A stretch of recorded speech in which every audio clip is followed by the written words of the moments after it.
Anti-BDS legislation has been the cause of great controversy in the United States. So far, 26 states, more than half, have all adopted anti-BDS legislation. What's more, 12 additional states are in the process of passing such legislation. While controversial, this legislation has been hailed by Israel and by many in the U.S. Jewish community as a step in the right direction in countering the boycott, divestment, and sanctions movement, which has spread through Europe and the United States. Here to discuss the legislation and its importance to the U.S. Jewish community is Kalman, Program Officer at the Ruderman Family Foundation, which works to strengthen ties between Israel and the American Jewish community. Hi, Aaron. Thanks for joining us. Hi, Lidar. Thanks for having me. So, for those who may not know, let's start by asking, what is anti-BDS legislation? So, there are different types of anti-BDS legislation, and because we're talking about legislation at the state level, every state does it slightly differently. But what is, if you would, common for everyone is the idea that you say you cannot, as a state, support financially organizations, companies, which actively engage in BDS, which is the boycott, divestment, and sanctions movement against Israel. In other words, anti-BDS legislation is a statement that says we, as states in the United States, we as officials, elected officials, and policymakers in the United States are not willing to take part in this discriminatory movement against Israel, which I must add is also sometimes, not all the time, but sometimes anti-Semitic. And at the end of the day, BDS targets Israel. So why is the U.S. Jewish community standing behind this legislation? I mean, do they view BDS as a strategic threat to the U.S. Jewish community as well?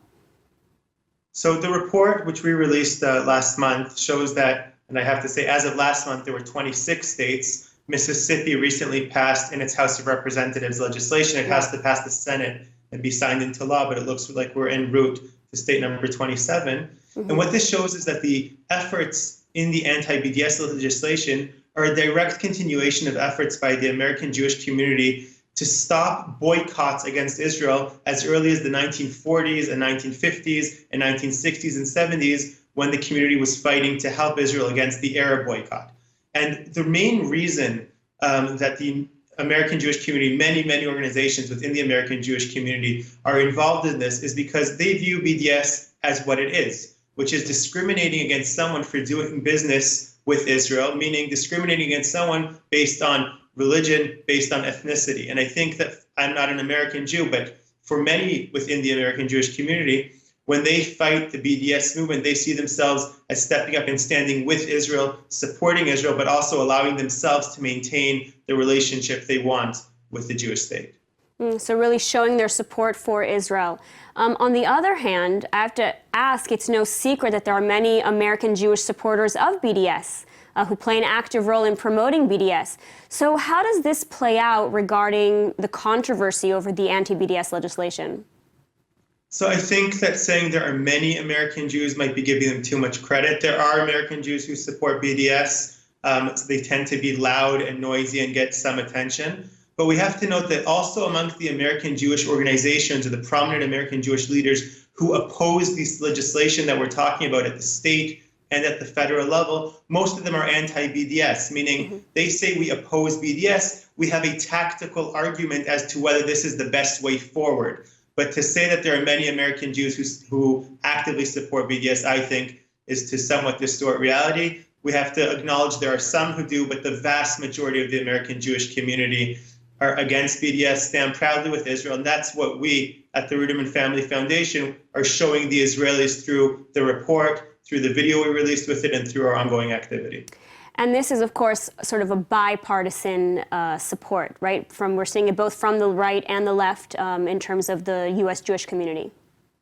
100%. And if you look at the recent vote in the Senate, which is at the federal level, not the state level, but it passed with an overwhelming majority, which included the most Democrats alongside the Republicans. Again, there are some who oppose the legislation, but also amongst them, many of them view it as a tactical question. What is the best way to fight BDS? And their vote against is not an endorsement of the actual movement. Now, it's also no secret that there are strains between Israel and the American Jewish community, something that's been building, for a number of years. Now, the Ruderman Family Foundation has played a very active role in trying to strengthen this relationship, this bond between the U.S. Jewish community and Israel. Can you talk a little bit about the work that the foundation does in this regard? Of course. So, like you said, Lidar, there are tensions. There's part of a relationship, and a relationship has ups and downs. And over a decade ago, the Ruderman Family Foundation understood that it's important to educate Jews in the United States, Jews in the diaspora about Israel. But if we want to maintain a strong, vibrant relationship between the sides, we also need to educate Israelis and Israeli policymakers and decision makers about the American Jewish community. And our work as a foundation is geared towards that. We take what's been nicknamed reverse birthrights on trips to the United States to expose Israeli journalists, members of Knesset from both sides, coalition, opposition, left and right, to what the American Jewish community is. We run academic programs with Haifa University and others. We conduct research papers. We do public campaigns in the media. And we try to reach those people who impact Israeli policy so that when they make policy decisions, they take into consideration the feelings of the American Jewish community, their perspective. Again, it might not always be the result, the outcome that the American side wants, but we want that dialogue to happen. We think it's important that the sides talk to each other as opposed to fight with each other. So sort of bridging the gap, sort of reverse, right? Educating the Israelis about the American Jewish community.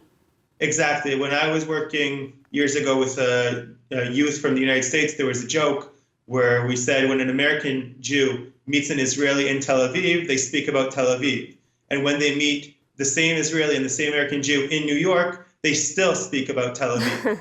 And what we want them to do is to be able to talk about New York, to talk about Florida, about Boston, Chicago, Dallas, and every other Jewish community in the United States, because for a relationship to be a two-way relationship, both sides need to know each other and not just one side know about the other. Well, great. Aaron, thank you so much for taking the time to speak with us today. Thank you for having me.